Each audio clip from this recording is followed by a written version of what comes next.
大家好，我是胡扯。今天要跟大家聊一部很热门的电影，看完之后，脑子里第一个反应是，这不就是《捍卫战士：独行侠》的赛车版吗？好几个外媒也直接形容它是 Top Gun on Wheels，意思就是车轮上的独行侠。那么这部片到底为什么会被这样形容？背后的金主 Apple 又为什么要砸下几亿美金来投资呢？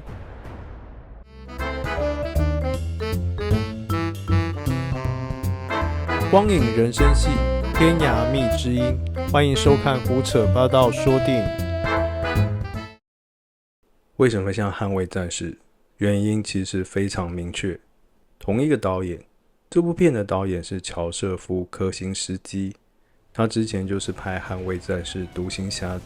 科辛斯基原本是建筑师出身，第一部作品是创《光速战记》，后来还拍了《以落战记》。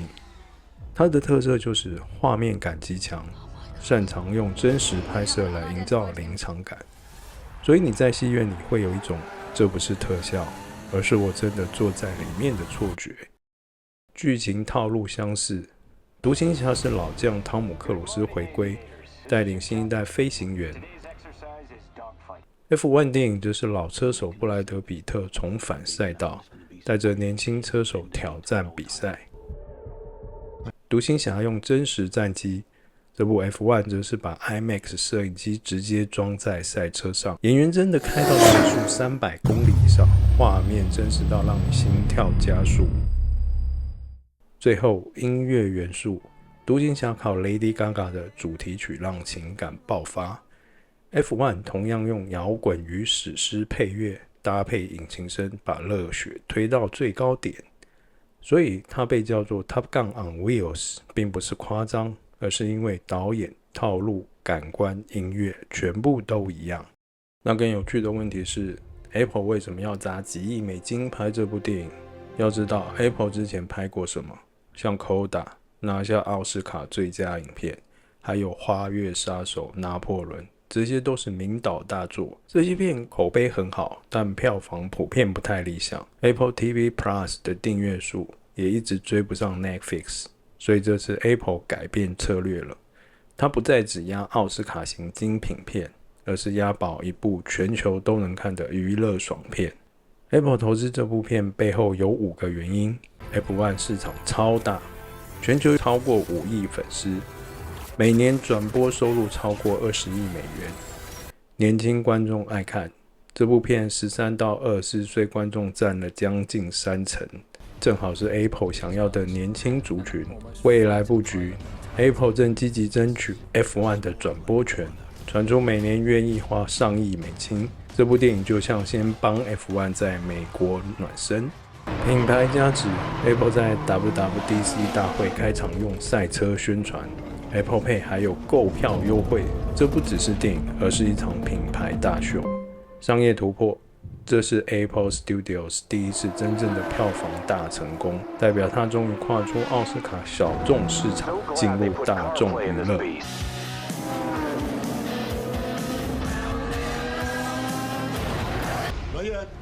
Me neither. JP, go win this thing. 布莱德比特在片中饰演桑尼海耶斯，他是一名曾经极具天赋的赛车手，被称为最遗憾的天才，却因为一次严重事故退出了 F1。30年后，他被老同学、现任车队老板召回，再度披挂上阵。不只是回到赛道，他还得指导一位年轻车手。布莱德比特本人为了这部片接受了高强度训练，颈部锻炼、冰水疗法，甚至真的在 F1 赛道以接近200马赫的速度试驾。他自己还说过，那种感觉真想再来一次。这样的投入让角色既真实又有戏剧张力，而且布莱德比特已经60岁了，但在镜头里，他既有老将的沉稳魅力，也跟新人形成鲜明对比，戏剧效果非常强烈。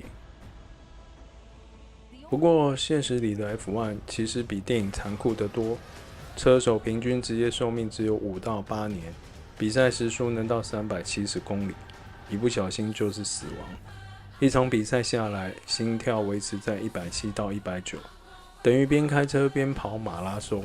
所以电影里你看到的是帅气与荣耀，现实里车手其实是用命在拼。